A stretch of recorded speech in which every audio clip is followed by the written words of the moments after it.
안녕하세요. 노사의 성경 소원입니다.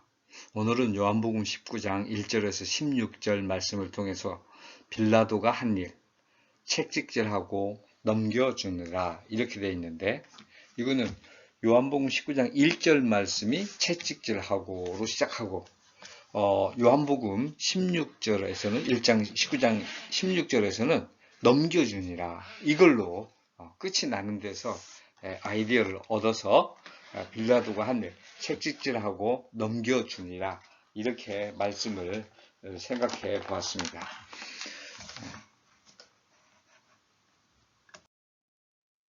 먼저 1절에서 3절까지를 예수를 넘겨줌 이렇게 제목을 생각해 보았어요. 19장 1절 말씀을 보게 되면 이에 빌라도가 예수를 데려다가 채찍질하더라. 군인들이 가시나무로 관을 엮고 그의 머리에 씌우고 자색 옷을 입히고 앞에 가서 이르되 유대인이 왕이여 평안할지어다 하며 손으로 때리더라. 빌라도가 한 일이죠. 사실 빌라도가 예수님을 만나고 구원을 받을 수 있는 절체절명의 천재일우의 그런 그 기회인데, 이게 뭐지? 그 천년에 한 번 만날 수 있는 그런 기회, 이런 말이 천재일우거든요. 제가 세월이에요. 천년에 한 번 만난다. 일우, 우자가 만날 우자. 그런 정말 절체절명의 순간인데, 모든 게 걸려있고 목숨이 걸려있는 순간인데 한 일이라는 게 몇 번 대화에 보고서 채찍질로 맡겨버리고, 가시나무 관과 자색옷 다 고통과 수치를 의미하는 거지요. 손으로 때린 것도 마찬가지라고 보겠습니다. 그러면서 유대인이 왕이여 평안하라 비웃은 것이요. 군인들이나 관원들이. 결국 이거 한 거는 빌라도가 유대인의 비위를 철저하게 맞춰주었다. 그리고 유대인은 빌라도에게 율법으로 겁을 주었다. 그 다음에 나오는 거지만 우리에게 법이 있는데 우리는 죽일 수 있다. 이런 식으로. 그리고 그게 잘 통하지 않을 듯 하자 나중에는 가이사의 이름을 들먹이지요. 이들이 가지고 있던 것은 율법과 세상 권력, 이 두 가지로 빌라도를 겁주었다. 그리고 자기들의 목적을 달성하려고 했다. 지금도 아마 비슷할 겁니다. 믿는 자, 순결한 자를 넘어뜨리기 위해서 활용하는 것이 그런 게 많은 거지요. 율법과 세상 권력, 돈도 다 세상 권력에 들어가는 거지요. 빌라도가 중재를 합니다. 4절에서 6절까지를 그렇게 잡아 보았습니다. 빌라도가 다시 밖에 나가 말하되 보라 이 사람을 데리고 너희에게 나오나니 이는 내가 그에게서 아무 죄도 찾지 못한 것을 너희로 알게 하려 함이로라. 이게 왜냐면 대제사장과 유대인들이 안식일을 지키겠다고 법정으로 들어가질 않았잖아요. 그러니까 다시 빌라도가 나온 거죠. 예수님이랑 대화하고 말이죠. 그러면서 나는 죄를 못 찾겠는데 이렇게 얘기했어요. 사도 요한이 이것을 기록하고 있는 것은 예수님이 하나님의 뜻에 맞추어 하나님의 법에 맞추어 죄 없는 자가 죄값을 감당한다는 것을 우리에게 보여주기 위함이지요. 5절입니다. 이에 예수께서 가시관을 쓰고 자색옷을 입고 나오시니 빌라도가 그에게 말하되 보라 이 사람 이로다 하매, 제가 생각하기에는 말이죠. 빌라도가 지금 예수님이 과시관을 쓰셨으니까 로마 병사들이나 유대인 하인들이 그냥 씌웠겠습니까? 꽉꽉 눌러서 박았겠지요. 그리고 지금 그 전날부터 금식하며 기도, 이렇게 만찬 이외에는 드신 게 없기 때문에 지치단 말이에요. 속된 말로 몰골이 말이죠. 봐줄 수가 없을 거예요. 거기에 이마에서 피는 흐르고 있지요. 아마 빌라도는 이런 동정으로다가 예수님이 무죄임을 증명하려고, 그래서 방면하려고 했던 것이 아닌가. 저는 이제 이런 생각이 드는 거예요. 그랬더니 대제사장과 아랫사람들이 예수를 보고 소리 지르되 십자가에 못 박아라. 이렇게 한 거죠. 빌라도가 이르되 너희가 친히 데려다가 십자가에 못 박으라. 나는 그에게서 죄를 찾지 못하였노라. 분명하게 이게 선언하는 게 아까도 말씀드린 대로 다 그리스도께서 죄 없이 십자가를 달리시고 계심을 우리에게 말씀해 주고 있다. 특히 사도 요한이 그런 목적으로 이 기사를 이렇게 거듭거듭 기술하고 있다. 이래 보여집니다. 자, 유대인들이 못 박아가니까 야, 너네가 직접 가서 못 박아. 이렇게 얘기한 거죠. 이게 이제 빌라도가 핑계를 댄 거예요. 나는 이 사람이 죄가 없으니까 죄를 없음으로 방면해야 되겠다. 영어로는 acquit라고 그러는데 무죄 방면을 하다 그런 뜻이거든요. 그렇게 방면을 했어야 됐어요. 재판장으로서 예수에게서 아무 죄를 찾지 못했단 말이에요. 이 중재가 빌라도의 중재가 실패로 돌아가죠. 결국 자기 입장 변명만 늘어놓다가 끝났다. 이렇게 볼 수가 있겠습니다. 유대인의 법과 빌라도의 권리 7에서 10절 말씀을 그렇게 잡아보았는데 먼저 이제 7절에 하나님 모독죄입니다. 지금 죄가 없다. 너네가 데려가서 못 박아. 이랬더니 유대인들이 대답하되 우리에게 법이 있는데 그 법대로 하면 그가 당연히 죽을 것은 그가 자기를 하나님의 아들이라 함이니이다. 이게 신성모독, 불경죄, blasphemous 이렇게 되는 거죠. 하나님을 모독한 죄에 자기에게 이렇게 하면 율법의 첫째 계명이기 때문에 죽일 수가 있단 말이죠. 내 앞에 다른 신을 두지 말라. 이게 하나님의 말씀이니까 말이에요. 계명이니까 말이에요. 그러니까 이제 빌라도가 이 말을 듣고 더욱 두려워졌어요. 그러니까 다시 그 구절에 보니까 다시 관정에 들어가서 예수께 말하되 너는 어디로 붙으냐? 포센 에이수 이 말이에요. 여기 있는 거예요. 포센 에이수 어디로부터? Where do you come from? 이런 말이겠죠. 어디 출신이야? 이건 나라가 물은 게 아니죠. 네 부모가 누구냐? 고향이 뭐냐? 이런 게 아니죠. 도대체 넌 왕이냐 아니냐? 하나님의 사람이냐 아니냐? 이걸 물은 거죠. 여기에 대해서 아마 첫 번에는 자기 두려움이 있을 것입니다. 칼빈도 그런 얘기를 하더라고요. 자신의 두려움에서 했을 가능성이 있다. 개인적으로. 두 번째는 신성한 출신에 대한 종교적 마음에서. 왜냐하면 로마라고 하는 나라는 온갖 잡신을 다 섬겼어요. 이미 그리스 로마 시대라고 하잖아요. 로마가 그리스 문명을 다 받아들인단 말이에요. 제우스라든가 온갖 신, 올림퍼스, 에로스, 별신을 다 받아들이죠. 아가페라든가, 다 받아들이는데, 그러니까 로마 자체도 그런 신이 다 자기네 신이야. 그리고 로마가 세계 어느 나라를 다니면서 정복했더라도 그 나라의 종교는 그대로 인정해 주는 거예요. 그래서 해치지를 않죠. 단 로마 황제와 로마 제국에 대한 대항하는 신은 전부 제거한 거예요. 그거 빼놓고는 다 인정했기 때문에 아마 신성한 출신에 대해서 특히 티베리우스 자체도 지가 사람인데도 신성인 존재로 되려고 했었잖아요. 그게 이제 티베리우스가 망하게 되는 그 중요한 요소가 되는 거죠. 그랬더니 예수님이 말이죠. 대답을 안 해요. 거기에 대해서 예수께서 대답하여 주지 아니하시는지라. 이거는 예수님이 지금 여기 서 있는 건 이런 말 하려고 하는 게 아니라 이미 다 말씀하셨고 당신이 서 있는 건 하나님의 명령, 성경을 응하게 하려 함이란 말이에요. 그러니까 이런 말에 대해서 할 필요가 없는 거죠. 왜? 하나님 앞에 서 있기 때문이다. 그랬더니 빌라도가 자기 권리를 주장합니다. 10절입니다. 빌라도가 이르되 내게 말하지 아니하느냐? 내가 너를 놓을 권한도 있고 십자가에 못 박을 권한도 있는 줄 알지 못하느냐? 그래서 지금 방금 전에 혹시 예수님이 신성한 존재가 아닐까 이렇게 했다가 말 대꾸도 없고 그러니까 넌 아니구나. 자신이 없구나. 그러니까 지금 침묵하는 거지. 이런 생각을 한 거죠. 그래서 방금 전에 동거적인 두려움에서 벗어나서 자기 본래의 교만한 모습으로 돌아갔다.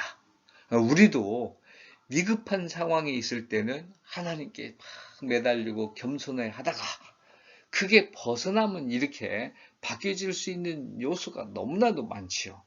늘 정말 경계하면서 살지 않으면 안 되겠습니다. 이런 권리 주장 있을 수가 없죠. 로마서에 있는 대로 로마서 13장에 보면 모든 영혼은 그 영어로는 every soul이라고 되어 있거든요. Let every soul be subject unto the higher powers 이렇게 되어 있는 거예요. 더 높은 권력에 복종하라 이거죠. 왜냐하면 하나님 외에는 권력이 있을 수가 없다. 그래서 존재하는 모든 권력, the powers that be are ordained of God. 하나님의 명을 받은 것이다. 이렇게 얘기한단 말이에요. 그러니까 빌라도가 자기 권리가 아니라 하나님이 거기에 세우는 건데 이 역사적인 순간에 정말 그가 믿는 자로서 예수님을 알았더라면 다른 방식으로 하나님의 뜻을 이루게 하려고 했어야 되는 거지요. 그 일은 우리가 가정할 수 없으니까 말할 수 없습니다만서도 네, 하나님 앞에 겸비한 사람이지 아니었으면 겸비한 사람이었어야만 했다 이거예요. 빌라도의 권리는 권리가 아니었다. 우리도 지금 내가 돈을 벌었으니까 공부를 했으니까 뭐 권력 자리에 올랐으니까 건강하니까 뭐 멋있으니까 뭐든지 할 수 있으니까 뭐 어떤 걸로 핑계해도 그 모든 권리는 하나님께로부터 온 것이다라는 것을 잊지 않아야 합니다. 공부를 잘하는 것도 마찬가지입니다. 내가 노력해야 됩니다. 애쓰고 열심히 해야 됩니다. 그러나 그 마음조차도 하나님께서 허락하신 것이라는 것을 기억해야 됩니다. 이건 하나님이 허락하셨으니까 나는 하나님의 종이 아니야? 그게 아닙니다. 하나님의 자녀가 된 겁니다. 이거를 하나님이 예정하셨다고 그랬어요. 이 자녀가 됐기 때문에 그렇게 살아야 되는 거죠. 열심히, 저도 열심히 전해야 되고요. 하나님이 자녀이기 때문에 이게 결코 하나님의 종, 나는 나 자신을 잃어버린 게 아닌가? 이렇게 해서는 안 되는 겁니다. 나무는 땅에 뿌리를 박아야 됩니다. 새는 공중을 날아야 됩니다. 물고기는 물속에 있어야 됩니다. 그게 자유예요. 마찬가지입니다.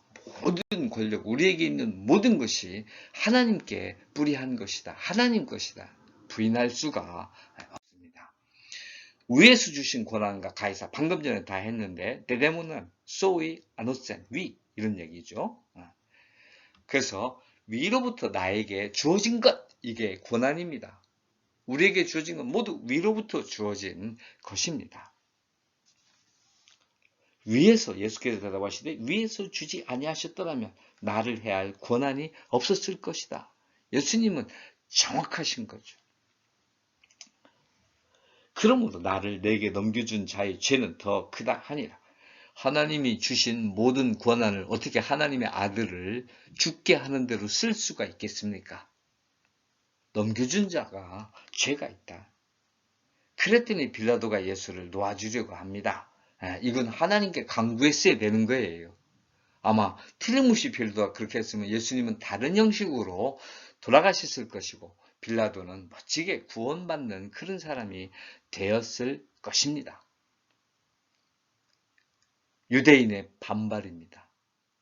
참, 방금 전에 빌라도가 구원을 받았을 것이라고 그랬는데 예정되어 있는데 어떻게 바뀔 수가 있나요? 이렇게 말하면 안 됩니다. 사람은 하나님의 예정에 대해서 전혀 관여할 수 없고 알 수도 없습니다. 오직 사람이 할 수 있는 것은 각자가 자기 자신이 구원받은 존재라는 것, 그리고 나를 구원한 것처럼 당신이 택하신 자는 구원할 것이라는 것을 믿는 것 이외에 하나님의 예정론에 대해서 말할 것은 아무것도 없습니다. 이건 꼭 기억해야 합니다. 우리는 모든 사람이 하나님이 말씀하신 것처럼 모든 사람이 구원받을 수 있어야 합니다. 성경에 있는 대로 빌라도가 예수님이 무죄한 걸 알고 하나님의 아들임을 알고 오른편에 있던 강조처럼 고백했더라면 예수님이 오늘 네가 나와 함께 낙원에 있으리라 이렇게 말씀하셨을 것입니다. 이건 틀림없는 성경에 어긋나지 아니하는 진리의 말씀입니다. 이렇게 빌라도가 예수를 놓으려고 하니까 12절이죠. 이러므로 빌라도가 예수를 놓으려고 힘썼으나 유대인들이 소리질러 가로되 이르되 이 사람을 놓으면 가이사의 충신이 아니니이다. 무릇 자기를 왕이라 하는 자는 가이사를 반역하는 것이다. 이렇게 주장을 합니다. 유대인이 반발이죠. 아까 얘기했죠. 율법과 세상의 권력으로 빌라도를 겁주게 했습니다. 우리가 가이사, 로마 역사를 살펴볼 때 시저라는 사람이 BC 44년에 브루투스한테 죽습니다. 그런데 그가 이집트를 다 정벌 하고 나서 돌아오는 길에 로마로 입성하기 위해서는 반드시 건너야 할 전략적 요충지가 있는데 거기가 루비콘 강입니다. 한번 제가 말씀드린 적이 있습니다. 이 강을 건너면서 그는 다이시스 캐스트 주사위는 던져졌다. 그리고 지금까지 3도 체제로 이루어진 공화정을 그걸 여러 공동으로 한다고 공화정이라고 하잖아요. 이거를 무찌르고 자기가 1인 독재 황제로 등극하려고 합니다. 그리고 내일이면 오늘 내가 오늘 등극하는 날인데 캄캄한 금요일이었습니다. 그런데 그쪽으로 등극하는 쪽으로 가는 도중에 브루투스와 그 일당에 의해서 죽임을 당하지요. 그래서 이게 블랙 프라이데이, 금요일에 검은 금요일 이렇게 나온 거죠. 유럽에. 그래서 이 날을 싫어하잖아요. 그래서 왕이 되지 못했어요. 그러니까 시저가 사실은 실질적으로는 초대 황제입니다. 다 권력을 장악했으니까요. 그리고 그의 양아들이 말이죠. 안토니우스가 황제, 누굽니까? 아우구스티누스가 되는 이 초대 황제가 황제에 이르는 거죠. 그리고서 그 다음에 이대가 티베리우스 이렇게 되는 거란 말이에요. 쭉 내려가는 거예요. 그럼 티베리우스 아까 황제가 되려고 해요. 그러니까 그리고 이 로마 황제들의 역사를 보면 단 한순간도 암투가 없던 적이 없습니다. 끊임없이 황제 자리를 놓고 갈등을 일으키거든요. 이걸 가이사의 왕이라는 이 어줍잖은 쓸데없는 세상 권력으로 얘기를 하는 거죠. 우리나라의 대통령 자리도 마찬가지 아닙니까? 세계 어디도 마찬가지죠. 푸틴도 그렇고 젤렌스키도 그렇고 전부 다 왕의 자리가 위태위태한 겁니다. 불안하고 힘든 겁니다. 그런데 이거를 사용했어요. 유대인들이 하나님께 불경을 저지른 겁니다. 대제사장들 말할 것도 없지요. 빌라도의 번명과 넘겨줌입니다. 자칭 가이사에 대한 반역, 자칭 왕은 가이사에 대한 반역이다. 유대인의 협박. 빌라도가 굴박합니다. 그래서 재판장에 앉게 된 겁니다. 근데 우리가 여기 재판장석을 이걸 가바다 이렇게 하거든요. 박석이라고 해요. 박석. 얇은 돌. 박자가 얇은 박자거든요. 얇은 돌로 깔아놓은데. 그런데 이게 가바다라는 히브리어는 lofty place, 고상한 장소라는 의미가 있다는 겁니다. 예수님이 고상한 곳에서 구원을 이루었다라고 해석하고 싶다. 이게 칼뱅의 입장입니다. 저도 이 해석을, 칼뱅의 해석을 따랐습니다. 이 부분만은 말이죠. 그래서 우리가 왜 사도 요한이 가바다라고 히브리어로 가바다라, 이 가바다는 높은 곳, 드러낸다 이런 의미가 있다는 거예요. 그래서 예수님이 높은 곳에서 고상한 방법으로 고상하게 말이죠. 그렇게 구원을 이루는 심판을 받으셨다. 이렇게 생각해 볼 수 있겠습니다. 그리고 이제 우리가 마지막으로 지금 제6시인데 말이죠. 14절에 이날은 6월절의 준비일이요 때는 제6시라 빌라도가 유대인들에게 이르되 보라 너희 왕이로다 이렇게 얘기를 했어요. 이게 지금 우리가 제6시인데 마태복음 27장 45절 제6시로부터 온 땅에 어둠이 임하여 9시까지 계속되더니 누가복음도 때가 제6시인데 해가 빛을 잃고 온 땅에 어둠이 임하여 제9시까지 계속하며 마가복음에서는 때가 제3시가 되어 십자가에 못 박으니라 이렇게 된 거예요. 그럼 이게 왜 때가 이렇게 다르냐? 요한복음의 새 관점이라는 책을 쓴 제가 한번 말씀드린 요한복음의 새 관점입니다. 그, 김석진 선생님, 그 교수님인가? 그, 에스라 성경신학대학원대학교 신학과 교수신데, 그분은 요한복음에 나와 있는 시간은 로마 시간으로 봐야 된다. 그러니까 제6시는 새벽 6시예요. 아침 6시. 그런데 마태나 누가는 유대 시간이거든요. 이건 우리 시간, 제6시는 우리로는 12시입니다. 제6시가 말이죠. 여기 지금 그래서 제6시 12시부터 제9시까지는 오후 3시입니다. 우리랑 6시간이에요. 우리가 뒤에요.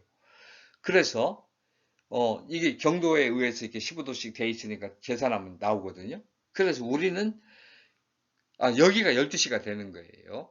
그 해가 쨍쨍 쪘을 때라면 우리로 말하면 12시죠. 미안해. 우리로 말하면 12시가 되는 거예요. 그러니까 지금 얘 3시가 돼 십자가에 못 박으니라.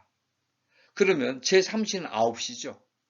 그럼 이게 로마 시간이 될 때 딱 맞는 거예요. 6시 아침 6시에 예수님이 판정을 받았어요. 사형 판정을 베드로한테. 그러면 유대 시간으로 제 3시, 로마 시간으로 9시죠. 십자가에 이제 골고다로 끌려가고 막 이래서 거기는 열대지방이기 때문에 다 아침에 새벽에 일찍 일어나서 움직여요. 그 오후가 되면 다 파산한단 말이에요. 그 오후에는 점심 먹고 다 쉬고 이러잖아요. 거동을 못하니까만. 그 쨍쨍 내려질 때 하늘이 어두워졌다는 거죠. 그래서 그 잡혀오셔서 밤새도록 신문 받고 새벽 아침에 6시에 차영 온도가 나고 유대 시간으로 제3시, 로마 시간으로 9시에 십자가에 못 박히셨다. 그리고 제6시가 되어서 12시가 되어서 하나님이 내가 다 이루었다. 이렇게 하신 거예요. 그러니까 어두워진 거죠. 그리고서 일곱 마디를 다 거기서 하시는 거죠. 그리고 이제 마지막으로 다 이루었다 하시고 영원히 숨지셨단 말이에요. 그 사이가 얼마나 될지는 모르겠어요. 나는 생각할 때 내가 다 이루었다라고 했을 때 하늘이 어두워지지 않았을까 이래 보여지거든요. 어쨌든지 이렇게 되면 제9시까지 오후 3시에 한 예수님 운명하셨습니다. 그러면 완전히 죽을 때까지 내버려 둬야 돼요. 그런데 지금이 뭐예요? 안식일 준비일이에요. 유대인들은 새로 시작하는 시간이 저녁 6시예요. 12시죠, 12시. 그러니까 그 제9시에 제12시가 되면 안식이 시작되는 거야. 이 안식일을 더럽히지 않기 위해서 예수님을 안식일 시작하기 전에 다 찌르고 해가지고 빨리 무덤에 넣어버리는 거예요. 그래서 이거는 시간상 틀리지 않습니다. 다 맞게 돌아가고 있습니다. 전혀 시간으로 의심할 것이 아니다. 이래 보면 되겠습니다. 이에 넘겨주니라. 이게 베드로가 한 예수님께 대해서 한 지시였습니다. 우리도 예수님을 만나고 채찍질하고 가시관을 씌우고 모욕하고 손으로 떼우고 자색 옷이나 입히고 죄인의 옷을 입히고 이렇게 하지는 않는지 그리고 마침내 죽음에 넘겨버리고 마는지 빌라도의 일은 얼마든지 우리의 일일 수 있습니다. 오늘 우리 사도 요한이 한 것처럼 그 거룩한 곳에서 높은 플레이스, 높은 곳에서 우리를 구원하신 그리스도를 기억하면서 하나님 은혜 안에 반듯하게 살아가는 하나님의 자녀로 살아가는 여러분과 제가 되기를 기도합니다. 감사합니다.